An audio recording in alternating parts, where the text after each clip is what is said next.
जम्मू कश्मीर में सुरक्षा बल को बड़ी कामयाबी मिली है। वहां कुलगाम और अनंतनाग में हुई 2 मुठभेड़ में सुरक्षा बल ने 6 आतंकवादियों को ढेर कर दिया है। कुलगाम में सुरक्षा बल और आतंकवादियों के बीच मुठभेड़ में 3 आतंकी मारे गए, जबकि अनंतनाग में भी 3 आतंकी मार गिराए गए। कुलगाम और अनंतनाग में मारे गए आतंकवादी जैश ए मोहम्मद के बताए जा रहे हैं। मारे गए 6 आतंकवादियों में 2 पाकिस्तानी आतंकी शामिल हैं। सुरक्षा बल ने कुलगाम में मारे गए आतंकवादियों के पास से एक M4 राइफल और 2 AK-47 राइफल बरामद की है। रिफत मेरे सहयोगी फोनलाइन पर मौजूद है। रिफत, सुरक्षा बल को बड़ी कामयाबी मिली है, 6 आतंकी मारे गए हैं। देखिए जसप्रीत, बिल्कुल सही कहा आपने कि 6 मिलिटेंट के मारे जाने की पुष्टि जो है पुलिस ने की है। जैसा कि आपको मालूम है कि कल शाम को ही 2 ऑपरेशन शुरू हुए थे। एक कुलगाम में ऑपरेशन शुरू हुआ था, वो बहुत जल्द खत्म हुआ था। उसमें 3 मिलिटेंट मारे गए थे और उसमें से पुलिस ने बताया था कि एक का ताल्लुक पाकिस्तान से है और 2 जो है वो तीनों जो हैं वो जैश से ताल्लुक था उनका और 2 लोकल मिलिटेंट थे। तो उसके बाद रात भर जो है अनंतनाग का ऑपरेशन भी जारी रहा। वेरीनाग एरिया में काफी दूर इलाका है ये, और वहां पे भी अब 3 मिलिटेंट मारे गए हैं और उनमें से भी पुलिस का कहना है कि एक का ताल्लुक पाकिस्तान से है और कुल मिला के 6 मिलिटेंट मारे गए हैं, जिनमें से 4 की आइडेंटिफिकेशन हुई है। और जो कुलगाम में ऑपरेशन हुआ था उसमें यूएस मेड एक M4 राइफल भी रिकवर हुई थी। उसके अलावा 2 AK-47 राइफल्स भी रिकवर हुई थी, जिस तरीके से पुलिस ने जानकारी दी है। और जो अनंतनाग में ऑपरेशन हुआ उसमें 2 फौजी जवान घायल हुए हैं और एक पुलिस का कर्मी जो है वो भी घायल हुआ है। उनका इलाज जो है हॉस्पिटल में चल रहा है। फिलहाल जो है क्या सर्च ऑपरेशन अभी खत्म हो चुका है और 2 पाकिस्तानी आतंकी भी मारे गए हैं, यानी कि पाकिस्तानी आतंकियों की मौजूदगी साउथ कश्मीर में चिंता की बात है। देखिए बिल्कुल, जिस तरीके से आपने कहा कि पाकिस्तान से ताल्लुक रखने वाले 2 मिलिटेंट जो है जो पुलिस ने पुष्टि की है उसकी मारे गए हैं, तो मैंने जिस तरीके से पहले भी बताया था कि डीजीपी ने कहा था कि इन्फिल्ट्रेशन के अटेम्प्ट्स हुए थे कुछ, उसमें यह समझा जा रहा है कि राजौरी और पुंछ से भी इन्फिल्ट्रेशन के अटेम्प्ट्स हुए थे, क्योंकि जो यहाँ कुपवारा या गुरेज या बारामुल्ला से मिलिटेंट आते हैं वो अक्सर नॉर्थ कश्मीर में ही रहते हैं, चाहे वो बारामुल्ला हो, कुपवारा हो, बांडीपोरा हो।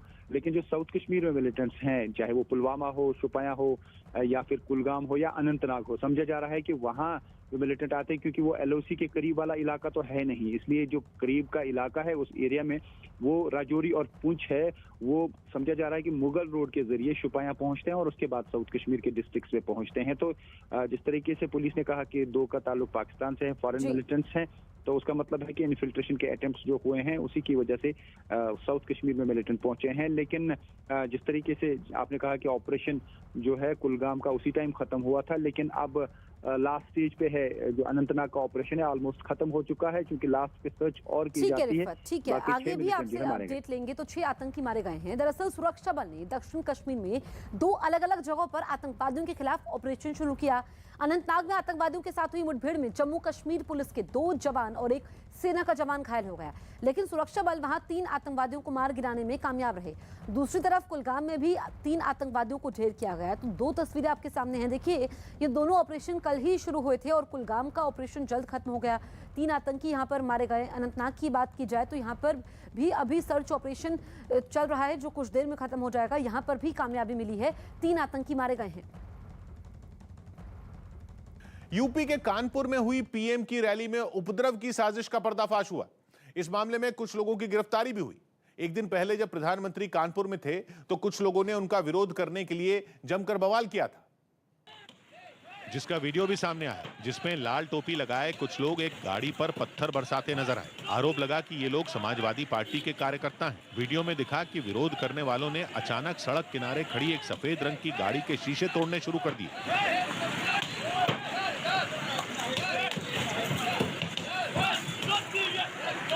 इन लोगों ने सड़क पर पड़े पत्थर उठाए और गाड़ी की ओर उछाल दिए। एक पत्थर तो पास से गुजर रही एक बस की तरफ चला गया। इन लोगों की ये हरकत देखकर वहां से गुजर रहे लोग भी घबराकर अपना रास्ता बदलने लगे, लेकिन पथराव करने वालों पर कोई फर्क नहीं पड़ा और उन्होंने उपद्रव करना जारी रखा। पुलिस प्रदर्शनकारियों के बवाल के इसी वीडियो और सड़क किनारे लगे CCTV कैमरे की फुटेज के आधार पर जांच कर रही है। आरोप लगा कि तोड़फोड़ का यह वीडियो कानपुर में पीएम की रैली से ठीक पहले जानबूझकर वायरल किया गया और आरोप है कि माहौल बिगाड़ने के लिए ऐसा किया गया। शक तो यह भी है कि पथराव करने वाले लोगों ने एक खास गाड़ी जिस पर पीएम का पोस्टर लगा था उसे जानबूझकर निशाना बनाया और तब तक उसके शीशे तोड़ते रहे जब तक वो सारे चकनाचूर नहीं हो गए। यही नहीं, इस दौरान वो नारे लगाने से भी नहीं चूके। पथराव से पहले ये लोग प्रधानमंत्री का पुतला लेकर निकले और नारे लगाते हुए उसे वहीं जलाया। वो यहीं नहीं रुके, पुतला जलाते ही वो मुड़े और पत्थर उठाकर गाड़ी पर मारने लगे। ये घटना कानपुर की नौबस्ता सब्जी मंडी इलाके की बताई गई, जिसका वीडियो वायरल होते ही पुलिस ने कार्रवाई तेज कर दी। पुलिस ने वीडियो में दिखने वाले लोगों को गिरफ्तार करना शुरू कर दिया, जिनमें कानपुर में समाजवादी पार्टी के कुछ पदाधिकारी भी शामिल हैं। पुलिस ने पीएम की रैली में उपद्रव की साजिश के आरोप में जिन्हें पकड़ा, उनकी तस्वीरें भी सामने आई। कुछ ना कुछ कहीं ना कहीं एक साजिश समझ में आ रही है। देखिए, अभी जांच हम लोग कर रहे हैं। वहीं इस मामले में जैसे ही समाजवादी पार्टी पर आरोप लगा, बीजेपी भड़क गई। समाजवादी पार्टी किस प्रकार से उस रैली में एक तरह से उस रैली को खत्म करने की साजिश, शहर में दंगा भड़काने की कोशिश कर रही थी ताकि प्रधानमंत्री नरेंद्र मोदी जी की रैली पे उसका असर पड़े। इस मामले की जांच में जुटी पुलिस ने वो गाड़ी बरामद कर ली जिसमें तोड़फोड़ हुई थी और वीडियो में दिख रहे 5 लोगों को गिरफ्तार कर लिया। इस मामले में 8 लोगों पर आरोप है। पुलिस को शक है कि यह सारा बवाल सोची समझी साजिश के तहत किया गया और जानबूझकर पीएम की रैली से ठीक पहले उनका पुतला जलाकर तोड़फोड़ की गई। यही नहीं, पुलिस को तो यह भी शक है कि जिस गाड़ी में तोड़फोड़ हुई वो समाजवादी पार्टी के कार्यकर्ताओं की ही थी, जिस पर उन्होंने ही पीएम का पोस्टर लगाया और फिर उस पर पत्थर बरसाए, जिसके बाद पीएम की रैली से ठीक पहले घटना का वीडियो जानबूझकर वायरल किया गया। शक है कि यह सब बीजेपी कार्यकर्ताओं को उकसाने और पीएम की रैली में फसाद करवाने के लिए किया गया, लेकिन यह साजिश नाकाम रही। वहीं विवाद बढ़ने के बाद अखिलेश यादव ने इस मामले में गिरफ्तार हुए 5 आरोपियों को पार्टी से निष्कासित कर दिया। एलएसी पर चीन से जारी विवाद के बीच रक्षा मंत्री राजनाथ सिंह ने बड़ा बयान दिया है। उन्होंने दो टूक कहा कि अभी का माहौल अनिश्चितता से भरा हुआ है और जिस तरह के हालात हैं उन्हें देखते हुए किसी भी तरह के संघर्ष से इनकार नहीं किया जा सकता। मतलब दोनों सेनाओं के बीच गलवान जैसा टकराव फिर से हो सकता है। इसका मतलब जंग से भी निकाला जा रहा है। राजनाथ सिंह ने चीन का नाम तो नहीं लिया, लेकिन साफ इशारा उसी की तरफ है, क्योंकि पिछले 20 महीनों से चीन की सेना लद्दाख में एलएसी पर विवाद खड़ा किए बैठी है। उस हिस्से को अपना बता रही है जो उसका है ही नहीं। इसी बयान के साथ राजनाथ सिंह ने लद्दाख में भारत की जबरदस्त तैयारियों की झलक भी दिखा दी और वहां बनाई गई उस सड़क का उद्घाटन किया जो एलएसी पर चीन के कतर। तो ये सड़क के बारे में भी बताया गया है जो चीन की पर कतर देगी। तो लद्दाख में सबसे ऊंची सड़क का उद्घाटन किया गया है और चीन को अब मजा चखाने की हर तैयारी भारत ने की है और टकराव की आशंका को नकारा भी नहीं है रक्षा मंत्री राजनाथ सिंह ने। और जिस प्रकार हम एडवर्सरी का दृढ़ता से मुकाबला करने में सक्षम रहे, वह बिना उपयुक्त इंफ्रास्ट्रक्चरल डेवलपमेंट के संभव नहीं हो सकता था। और आज की अनिश्चितता के माहौल में किसी प्रकार के संघर्ष की संभावना से इनकार नहीं किया जा सकता। लद्दाख में भारत की बनाई सड़क ने चीन के माथे पर शिकन ला दी है, क्योंकि ये कोई आम सड़क नहीं है। ये सड़क दुनिया की सबसे ऊंची सड़क है जो एलएसी के बेहद करीब है। ऐसे में ये सिर्फ एक रास्ता भर नहीं है, बल्कि एक तरह से कहा जाए तो ये रोड चीन पर चढ़ाई करने का हथियार है जो भारतीय सेना के लिए एलएसी पर पहुंच बहुत आसान बना देगी। ये सबसे ज्यादा ऊंचाई पर बनाई गई दुनिया की पहली सड़क है जिसे सीमा पर सेना के लिए सड़क बनाने वाले संगठन बीआरओ यानी बॉर्डर रोड ऑर्गेनाइजेशन ने बनाया है। ये सड़क 19,024 फीट की ऊंचाई पर बनी है। दुनिया के किसी भी कोने में इतनी ऊंचाई पर कभी सड़क नहीं बनी है, इसलिए गिनीज वर्ल्ड रिकॉर्ड्स में इसका नाम भी दर्ज हो चुका है। ऊंचाई के मामले में यह दुनिया की सबसे ऊंचे पहाड़ माउंट एवरेस्ट के बेस कैंप से भी ऊपर है। उनकी ऊंचाई भी करीब 17,000 से 17,500 फीट है और लद्दाख में भारत की बनाई सड़क उससे भी ज्यादा ऊंचाई पर है। 52 किलोमीटर लंबी यह सड़क लद्दाख के दक्षिण में उमलिंग पास के पास बनी है, जो लद्दाख के चिसुमले में से डेमचोक को जोड़ती है। यह सड़क एलएसी से महज 15 किलोमीटर दूर है। मतलब साफ है कि अगर चीन ने उंगली दिखाई तो भारत की सेना एलएसी तक पहुंचने में ज्यादा वक्त नहीं लेगी। उमलिंग पास इतनी ऊंचाई पर है कि वहां से चीन की पहाड़ियां नजर आती हैं, उसकी सेना के बंकर तक दिखते हैं। यह सड़क सेना के लिए तो अहम है ही, वहां रहने वाले आम लोगों की जिंदगी भी आसान करेगी। उम्मीद जताई जा रही है कि इससे इलाके का विकास भी होगा और पर्यटन भी बढ़ेगा। लेकिन इतनी ज्यादा ऊंचाई पर बने होने के बावजूद इस सड़क की डिजाइनिंग कमाल की है। इसे इस तरह बनाया गया है कि इस पर गाड़ी चलाते हुए चढ़ाई का ज्यादा एहसास नहीं होगा, क्योंकि इस पर ज्यादा चढ़ाई और तीखी ढलाने नहीं है, साथ ही ये बेहद मजबूत है। ऐसे में इसकी यही खासियत सेना की ताकत बढ़ाने वाली है, क्योंकि इससे उसकी मूवमेंट आसान हो जाएगी। एक तो ये सेना की भारी भरकम बख्तरबंद गाड़ियों और टैंकों का वजन आराम से उठा लेगी, साथ ही आसानी से और जल्दी LAC तक पहुंचा जा सकेगा। ये तो हुई लद्दाख की बात। भारत ने डोकलाम में भी चीन को घेरने की तैयारी कर ली है। वही डोकलाम जहां 2017 में 73 दिन तक भारत और चीन की सेना आमने सामने थी और फिर भारत के तेवर देखकर चीन को अपने कदम पीछे खींचने पड़े थे। हालांकि चीन वहां से तो हट गया, लेकिन उसके पास तिब्बत की चुंबी घाटी में वो अपनी पहुंच मजबूत करने में लगा रहा।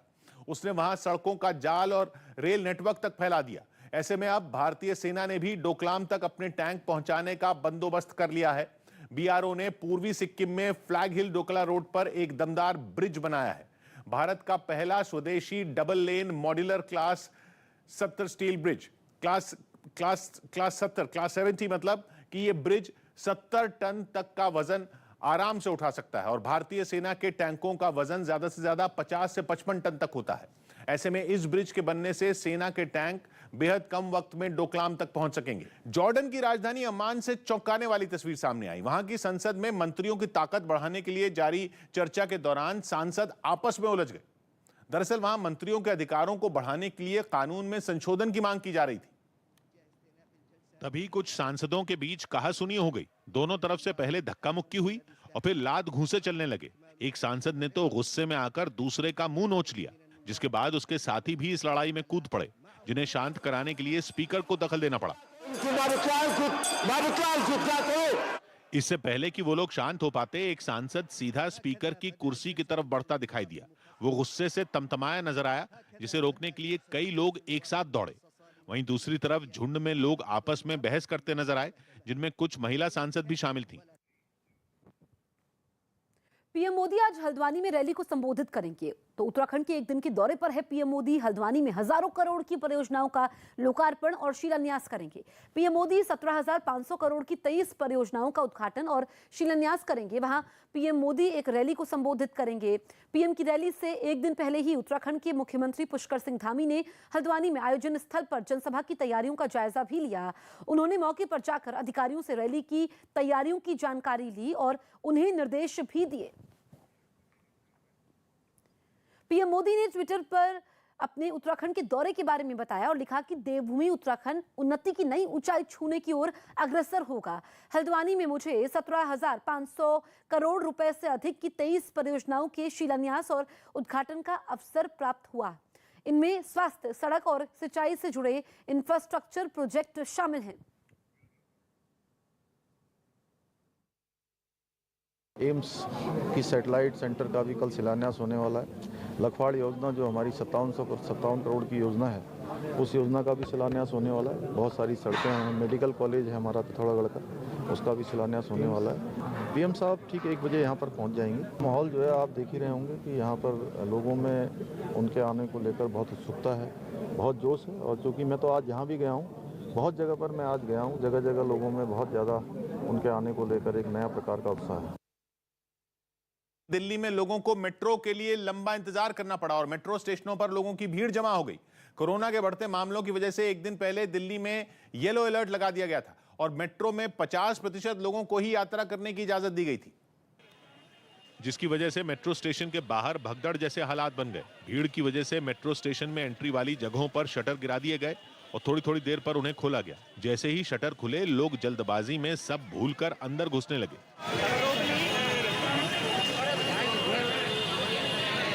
धक्का मुक्की के बीच जो अंदर चले गए वो लकी रहे और जो बाहर रह गए उन्हें घंटों इंतजार करना पड़ा। दिल्ली के लगभग हर मेट्रो स्टेशन पर यही आलम रहा। लोग सुबह सुबह निकले तो दफ्तर जाने, लेकिन मेट्रो स्टेशन पर फंस गए। ऐसे में कुछ लोगों ने लाइन में लगकर बारी आने का इंतजार किया और कुछ बदइंतजामी पर नाराज होकर लौट गए। यहाँ पे लोग बेवकूफ हैं जो इतनी बड़ी लाइन में खड़े हुए हैं। बोलिए सर, बढ़िया इसको बंद करवा दो ना मेट्रो को। दिल्ली में कोरोना का येलो अलर्ट लागू है, यानी कि लोगों को सावधान रहने की जरूरत है। लेकिन आने वाले समय में कोरोना फिर से कहर ढा सकता है। लेकिन मेट्रो स्टेशन के बाहर जो भीड़ दिखी, उसे देखकर लगा कि इस सख्ती का फायदा कम, नुकसान ज्यादा हुआ। अभिनेता अर्जुन कपूर को कोरोना हो गया। अर्जुन कपूर और उनकी बहन अंशुला की कोरोना रिपोर्ट पॉजिटिव आई। इसके बाद वो क्वारंटीन हो गए, जबकि मुंबई के नगर निगम BMC ने उनकी इमारत को सील कर दिया। बॉलीवुड एक्टर अर्जुन कपूर के साथ साथ उनकी बहन अंशुला कपूर भी कोविड पॉजिटिव पाई गई हैं। अंडर 19 एशिया कप में सुबह 11 बजे से सेमीफाइनल मुकाबले खेले जाएंगे। पहला मैच भारत और बांग्लादेश के बीच शारजाह में खेला जाएगा। साथ ही दूसरा मुकाबला पाकिस्तान और श्रीलंका के बीच दुबई में होगा। बीजेपी ने दावा किया कि यूपी में योगी आदित्यनाथ सरकार ने गन्ना किसानों को भुगतान करने के मामले में इतिहास रच दिया। बीजेपी के मुताबिक योगी सरकार ने गन्ना किसानों को 1,51,000 करोड़ रुपए का भुगतान किया, जो इससे पहले कभी नहीं हुआ। दोनों सरकारों ने मिलाकर के जितना गन्ना मूल्य भुगतान नहीं किया था, आज उससे कहीं ज्यादा गन्ना मूल्य भुगतान योगी आदित्यनाथ जी की सरकार ने किया है। हालांकि समाजवादी पार्टी ने बीजेपी के दावे को गलत बयानी करार दिया और आरोप लगाया कि किसानों को गन्ने का भुगतान नहीं किया गया। ये झूठी सरकार है, किसानों को धोखा देने वाली सरकार है, आंकड़ेबाजी करने वाली सरकार है। गोवा सरकार ने पणजी में पुर्तगाल के फुटबॉल खिलाड़ी क्रिस्टियानो रोनाल्डो का स्टैचू लगवाया। इस स्टैचू का मकसद राज्य में युवाओं को फुटबॉल खेलने के लिए प्रेरित करना है। लखनऊ में 100 घंटे बाद भी तेंदुए की दहशत बनी हुई है। हालांकि आतंक फैलाने वाला तेंदुआ 25 दिसंबर की रात के बाद कहीं नजर नहीं आया। इसके बावजूद तेंदुए की डर से गलियों में सन्नाटा पसरा दिखाई दिया। और लोगों के इसी डर को दूर करने के लिए वन विभाग की टीम ने रात के वक्त गश्त बढ़ा दी। यही नहीं, आदिल नगर इलाके में तेंदुए को पकड़ने के लिए एक बड़ा पिंजरा भी लगाया गया। यहाँ पर आप देखिए, वन विभाग के जो कर्मचारी हैं वो लगातार मुस्तैद हैं। तेंदुए की मौजूदगी की वजह से दहशत में आए लोगों ने दावा किया कि वन विभाग की मुस्तैदी से उनका डर कुछ हद तक दूर हुआ। कल परसों में लोगों की नींद हराम थी, लेकिन इन लोगों ने जो जिम्मेदारी उठाई है वो काबिले तारीफ है। वहीं तेंदुए की सटीक लोकेशन नहीं मिलने के बाद वन विभाग के अधिकारियों ने उसके जंगल में लौटने की उम्मीद जताई। तो एक संभावना है कि वो किसी समय निकला हो और जंगल की तरफ अगर एक बार वो चला गया तो दोबारा आबादी में नहीं आएगा वो। हालांकि वन विभाग की ये उम्मीद लोगों में तेंदुए की दहशत को कम नहीं कर पा रही और लोग रात के वक्त घर से बाहर निकलने में डर रहे हैं। उत्तर प्रदेश के बिजनौर में 2 बदमाशों ने पुलिस वालों पर हमला कर एक सिपाही से राइफल छीन ली। पुलिस ने मुकदमा दर्ज कर बदमाशों की तलाश शुरू कर दी। लेकिन इस मामले का वीडियो सोशल मीडिया पर वायरल हो गया, जिसमें देर रात करीब 1 बजे 2 बदमाश सिपाही ललित कुमार पर हमला करते और उससे राइफल छीनते नजर आए। सिपाही ललित बदमाशों से अकेला ही अपनी राइफल बचाने की कोशिश करता रहा, जबकि उसका साथी फोन पर किसी से बातें करता दिखा। कुछ देर में बदमाशों ने सिपाही को जमीन पर गिराकर राइफल छीन ली। इस दौरान पास से एक बस भी धीमी गति से गुजरती नजर आई। इसके बाद दूसरे पुलिस वाले ने बदमाशों से लड़ने की कोशिश की, लेकिन राइफल के पिछले हिस्से से हमला कर दोनों बदमाशों ने पुलिस वालों को पस्त कर दिया और मौके से बाइक पर फरार हो गए। एक पुलिस वाले के सर पर वार करके और उसकी इंसास राइफल उन्होंने छीन लिया। पुलिस का दावा है कि सड़क पर एक ट्रक से गिरी मिट्टी में बदमाशों की बाइक घुस गई थी, जिसके बाद उनकी ट्रक ड्राइवर से गाली गलौज शुरू हो गई। उसी वक्त मौके पर दोनों पुलिस वाले पहुंचे और बदमाशों ने उन पर हमला कर दिया। चीन में कोरोना वायरस की वजह से कई शहरों में खाने की किल्लत हो गई। वहां सोशल मीडिया पर हंगामा मचा हुआ है। हजारों लोगों ने वहां के सोशल मीडिया टूल वीबो पर गुस्सा निकाला है। बुरा हाल है इस वक्त वहां के शियान शहर में, जहां 1 करोड़ 30 लाख लोग रहते हैं। शहर पिछले कई दिनों से सख्त लॉकडाउन का सामना कर रहा है। पहले लॉकडाउन लगाया गया, उसके बाद लॉकडाउन सख्त कर दिया गया और अब सख्ती ऐसी है कि जैसे लोग घरों में नहीं है बल्कि जेल में डाल दिए गए हों। ऊपर से किसी ने जरा भी नियम तोड़ा तो उसे जेल भी और जुर्माना भी, और उसके अलावा अमानवीय अत्याचार भी।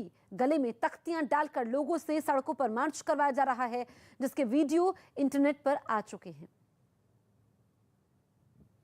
चीन में शियान प्रांत में लोग बगावत पर उतारू हैं, अपनी ही सरकार के खिलाफ गुस्सा उतार रहे हैं। बताया जा रहा है कि शियान प्रांत में रोज 100 से ज्यादा लोग कोरोना पॉजिटिव मिल रहे हैं और सरकार ने अल्टीमेटम दिया है कि जब तक यह आंकड़ा 0 पर नहीं पहुंचता तब तक सख्ती बरती जाएगी। जबकि पिछले कुछ हफ्तों से लगातार वहां के लोग सख्त लॉकडाउन का सामना कर रहे हैं और अब तो सख्ती ऐसी है कि 3 दिन में केवल एक बार घर के केवल एक शख्स को खाने पीने का सामान खरीदने के लिए घर से निकलने की इजाजत है। और अगर नियम जरा भी टूटता है तो लोगों को अमानवीय सजाएं दी जाती हैं। ऐसे लोगों के गलों में तख्तियां डालकर सड़कों पर घुमाने का वीडियो इंटरनेट पर डाला गया है। दूसरी तरफ शियान के हजारों लोग वहां के सोशल मीडिया पर अपना गुस्सा निकाल रहे हैं। आरोप लग रहे हैं कि वो भूख से बेहाल हैं, उनके पास खाने पीने का सामान नहीं है। जबकि अब तो लोग ये भी शिकायत कर रहे हैं कि उनके पास कुछ खरीदने के लिए पैसे तक नहीं बचे। राजस्थान के रणथंभौर नेशनल पार्क में एक बाघिन के शिकार करने का वीडियो इंटरनेट पर वायरल हो गया, लेकिन इस वीडियो के आते ही पर्यावरणविदों को नया डर सताने लगा। दावा किया जाने लगा कि पूरे टाइगर रिजर्व से बाघ बहुत कम वक्त में खत्म हो सकते हैं। जिसके बाद सोशल मीडिया पर नई बहस छिड़ गई। शुरुआत तब हुई जब ये वीडियो इंटरनेट पर खुद रणथंभौर नेशनल पार्क के यूट्यूब चैनल पर डाला गया। सफारी के लिए कुछ गाड़ियां वहां जंगल के अंदर खड़ी हुई थी। कुल मिलाकर 3 गाड़ियां वीडियो में दिखी, जिनके एक तरफ एक कुत्ता टहलता दिखा, लेकिन दूसरी ओर से लोगों को बाघ उनकी तरफ आता दिखाई दिया। अगले ही पल एक झटके में बाघ दिखा, जिसने कुत्ते को अपना शिकार बना लिया। कुत्ते को हिलने का भी मौका नहीं मिला और बाघ ने उसे अपने जबड़े में दबोच लिया। फिर जंगल के उसी रास्ते के किनारे अपने शिकार को लेकर बाघ बैठा हुआ भी दिखा। गाड़ी में बैठे लोग देखते ही रहे और केवल 5 सेकंड से भी कम समय में बाघ ने अपना शिकार कर लिया। टाइगर रिजर्व ने इंटरनेट पर वीडियो डालकर बताया कि ये बाघ नहीं बल्कि बाघिन है, जिसका नाम सुल्ताना है। और सुल्ताना नाम की इस बाघिन के कई और वीडियो भी पिछले कुछ दिनों में इंटरनेट पर डाले गए हैं, लेकिन पर्यावरण के जानकारों के लिए ये वीडियो चिंता बढ़ाने वाला है और दावा किया जाने लगा कि कुत्ते का शिकार किसी बाघ के लिए जानलेवा साबित हो सकता है। बताया गया कि कुत्ते को अगर कोई बाघ खाता है तो उसे कैनाइन डिस्टेंपर नाम की बीमारी हो सकती है, जो एक तरह का वायरल इंफेक्शन है। उससे भी बड़ी बात यह कि इस तरह के इंफेक्शन की वजह से बाघ की जान जा सकती है। गुजरात में यही बीमारी 25 से ज्यादा एशियाई शेरों की मौत की वजह केवल 3 साल पहले बन चुकी है। दावा यह किया जा रहा है कि कुत्तों में शेरों या बाघों में होने वाला यह ऐसा इंफेक्शन है जो बहुत तेजी से फैलता है। मतलब एक बाघ से यह बीमारी टाइगर रिजर्व के सभी बाघों में बहुत कम वक्त में फैल सकती है। इंदौर में कांग्रेस विधायक जीतू पटवारी का एक वीडियो सोशल मीडिया पर वायरल हो गया। इंदौर में कांग्रेस विधायक जीतू पटवारी का एक वीडियो सोशल मीडिया पर वायरल हो गया, जिसमें वो ठंड से ठिठुरते एक बुजुर्ग को अपनी जैकेट उतारकर पहनाते नजर आए। गुजरात के नवसारी में एक महिला उम्मीदवार की ग्राम पंचायत चुनाव में हार का गुस्सा उसके पति ने सड़क पर निकाला। आरोप है कि चुनाव में महज 1 वोट से हारने पर नाराज होकर महिला के पति ने अपने साथियों के साथ मिलकर गांव में बनी सड़क खोद डाली। धमकाया गया था कि भाई हमारे फेवर में अगर रिजल्ट नहीं आया तो आपका जो रोड है वो तोड़ दिया जाएगा। बताया गया कि ये गांव को शहर से जोड़ने वाली इकलौती सड़क थी, जिसके टूटने से गांव वालों की परेशानी बढ़ गई। तो रास्ता खोद दिया, अभी आने जाने के बहुत तकलीफ होती है। उत्तराखंड में रुद्रप्रयाग के चोपता में फिर बर्फबारी हुई, जिसकी वजह से वहां पर्यटकों की संख्या बढ़ गई। मध्य प्रदेश के उज्जैन में बजरंग दल के एक कार्यकर्ता की गोली मारकर हत्या कर दी गई। इसके बाद पुलिस ने तुरंत आरोपी को गिरफ्तार कर लिया। 1 जनवरी से स्विगी और जोमेटो जैसी खाने की ऑनलाइन डिलीवरी करने वाली कंपनियों से खाना मंगाना महंगा पड़ सकता है। ऐसा इसलिए क्योंकि 1 जनवरी से ग्राहकों की तरफ से किसी ऐप के जरिए खाना ऑर्डर करने पर जीएसटी लगना शुरू हो जाएगा। अभी तक इस जीएसटी को रेस्टोरेंट भरते और ऑनलाइन खाने की डिलीवरी करने वाली कंपनियों पर यह टैक्स नहीं लगता, लेकिन नए नियमों के तहत 1 जनवरी से स्विगी और जोमेटो जैसी कंपनियों को 5% जीएसटी देना होगा और जीएसटी की यह रकम ऐप से खाना ऑर्डर करते वक्त ही ग्राहकों के बिल में जुड़ जाएगी। दिल्ली में रेजिडेंट डॉक्टरों पर हुई पुलिस की सख्ती का विरोध राजस्थान तक पहुंच गया। 2 दिन पहले हड़ताली डॉक्टरों ने मेडिकल कॉलेजों के पोस्ट ग्रेजुएट कोर्स में दाखिले के लिए नीट पीजी काउंसलिंग जल्द करवाने की मांग को लेकर दिल्ली में मार्च निकालने की कोशिश की थी, जिन्हें पुलिस ने हिरासत में ले लिया था। डॉक्टरों ने इस कार्रवाई के समय पुलिस पर बदसलूकी करने और एफआईआर दर्ज करने का आरोप लगाया। राजस्थान के अलग अलग शहरों में प्रदर्शन किया, जिसकी एक तस्वीर उदयपुर से भी सामने आई, जहां आरएनटी मेडिकल कॉलेज के बाहर रेजिडेंट डॉक्टरों ने दिल्ली पुलिस की सद्बुद्धि के लिए यज्ञ किया। ये आरएनटी मेडिकल कॉलेज भवन के बाहर रेजिडेंट जो डॉक्टर्स हैं वे सद्बुद्धि यज्ञ का आयोजन कर रहे हैं। विरोध की कुछ ऐसी ही तस्वीर जयपुर से भी सामने आई, जहां एसएमएस मेडिकल कॉलेज के रेजिडेंट डॉक्टरों ने दिल्ली पुलिस के विरोध में जोरदार प्रदर्शन किया। प्रदर्शन कर रहे लोगों ने दिल्ली पुलिस के खिलाफ जमकर नारेबाजी की। दिल्ली पुलिस वापस लो भाई, वापस लो, एफआईआर वापस लो। दूसरे शहरों में समर्थन मिलता देख दिल्ली में रेजिडेंट डॉक्टरों के संगठन फोर्डा ने भी दिल्ली पुलिस की लिखित माफी और एफआईआर वापस नहीं लिए जाने तक हड़ताल जारी रखने का ऐलान कर दिया। कोरोना की मार झेल रहे ब्राजील के उत्तर पूर्वी राज्य बाहिया में भारी बारिश के बाद आई बाढ़ से हजारों लोगों पर मुश्किलों का पहाड़ टूट पड़ा। बताया गया कि जितनी बारिश नवंबर के आखिर से अब तक वहां हुई, उतनी बीते 32 साल में नहीं हुई थी। और यही वजह रही कि इस बात का अंदाजा किसी को नहीं रहा कि ये बाढ़ ऐसी तबाही मचाएगी कि बाहिया में रह रहे लाखों लोगों की जिंदगियों पर इसका असर पड़ेगा। वहां हजारों लोग बेघर हो गए क्योंकि उनके मकानों के अंदर पानी घुस गया, वो भी इतना कि कुछ के तो पूरे मकान उसमें डूब गए। इन हालात में लोगों को हर जगह सिर्फ अपनी बर्बादी ही नजर आई। क्योंकि मकान के अंदर रखा सामान या तो पानी घुसने से भीग गया या फिर पानी के साथ ही बहने लगा और बाहर खड़ी उनकी गाड़ियां भी पानी में डूब गईं। कई इलाकों में तो सड़कें दिखाई देनी ही बंद हो गईं। वहां भी पानी ने कब्जा जमा लिया। वहां से जो तस्वीरें सामने आई उनमें साफ दिखा कि ये तबाही केवल कुछ इलाकों तक सीमित नहीं रही। एक हाईवे भी बाढ़ की चपेट में आने से बच नहीं पाया। हेलीकॉप्टर के जरिए कई इलाकों में बाढ़ से बिगड़े हालात का मुआयना किया गया। ऐसे में जो लोग वहां फंसे दिखे उन्हें नाव और जेट स्की की मदद से बचाने का काम शुरू किया गया। इसके साथ ही उन इलाकों में जिंदगी को फिर से पटरी पर लाने की कोशिश शुरू हो गई जहां बाढ़ के पानी से लोगों को छुटकारा मिल गया।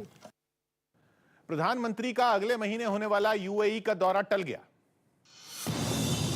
प्रधानमंत्री मोदी का यूएई दौरा स्थगित हो गया। उन्हें अगले हफ्ते वहां दुबई एक्सपो और दूसरे कार्यक्रमों में हिस्सा लेना था, लेकिन ओमिक्रॉन संकट की वजह से उनका ये दौरा टल गया। महाराष्ट्र में बढ़ते ओमिक्रॉन वेरिएंट के मामलों से निपटने के लिए बीएमसी ने एक नई पहल की। वहां मोबाइल वैक्सीनेशन वैन के जरिए धारावी के कई इलाकों में गरीब और सड़क पर रहने वाले लोगों को बीएमसी के वॉलंटियर्स ने कोरोना का टीका लगाया। मेरे पीछे देख सकते हैं एक मोबाइल वैन खड़ी है। ये मोबाइल वैन धारावी की गलियों गलियों में घूमती है। वहां जिन लोगों के पास आधार कार्ड या फिर पहचान का कोई और साधन मौजूद नहीं, उन्हें भी टीका लगाया गया। दरअसल धारावी बड़ी आबादी वाला इलाका है, जिसकी वजह से वहां कोरोना फैलने का खतरा भी ज्यादा है। बीएमसी ने यहाँ 100% वैक्सीनेशन का लक्ष्य रखा है, जिसे हासिल करने के लिए ये कदम उठाया गया। जिनके पास आधार कार्ड नहीं, पैन कार्ड नहीं है, उनके लिए हम लोग ने स्पेशल सेशन क्रिएट करके उनका वैक्सीनेट करा रहे हैं। ईडी ने मनी लॉन्ड्रिंग के मामले में महाराष्ट्र के पूर्व गृह मंत्री अनिल देशमुख के खिलाफ अदालत में सप्लीमेंट्री चार्जशीट दाखिल कर दी। इस चार्जशीट में उनके दोनों बेटों के भी नाम शामिल हैं। मेजबान अमेरिका और आयरलैंड के बीच होने वाली वनडे सीरीज को रद्द कर दिया गया, क्योंकि आयरलैंड टीम के 2 सदस्य कोरोना पॉजिटिव पाए गए थे। यूपी चुनावों को देखते हुए गृह मंत्री अमित शाह राज्य में ताबड़तोड़ दौरे और रैलियां कर रहे हैं। आज गृह मंत्री अमित शाह एक के बाद एक 3 रैलियों को संबोधित करेंगे। दोपहर 12 बजे अमित शाह मुरादाबाद में रैली करेंगे। इसके बाद दोपहर 2 बजे वो अलीगढ़ में एक जनसभा को संबोधित करेंगे। फिर शाम 4 बजे गृह मंत्री अमित शाह उन्नाव में एक रैली करेंगे। अमित शाह यूपी में 10 दिनों में 21 रैली और 3 रोड शो करने वाले हैं, जिसकी शुरुआत उन्होंने 24 दिसंबर से की थी। तो मिशन यूपी पर हैं अमित शाह और दोपहर 2 बजे अलीगढ़ में उनकी रैली है। उन्नाव में 4 बजे जनसभा को संबोधित करेंगे। तो आज 3 रैलियों को संबोधित करने का अमित शाह का कार्यक्रम है। अगले साल की शुरुआत में ही यूपी में चुनाव होने वाले हैं और ऐसे में अमित शाह मिशन यूपी पर निकले हैं। लगातार वो वहां पर दावा कर रहे हैं कि इस बार बीजेपी को भी 300+ सीटें मिलेंगी। 3 रैलियों को वो संबोधित करेंगे, जिसमें कार्यकर्ताओं को जोश बढ़ाने की कोशिश करेंगे। और आपको बता दें, ग्राफिक्स के जरिए कार्यक्रम हम दोपहर 2 बजे अलीगढ़ में उनकी रैली होने वाली है। इसके बाद शाम 4 बजे उन्नाव में वो एक जनसभा को संबोधित करेंगे। तो आज काफी व्यस्त कार्यक्रम है अमित शाह का। ब्रेक के बाद भी जारी है आज की ताजा खबर।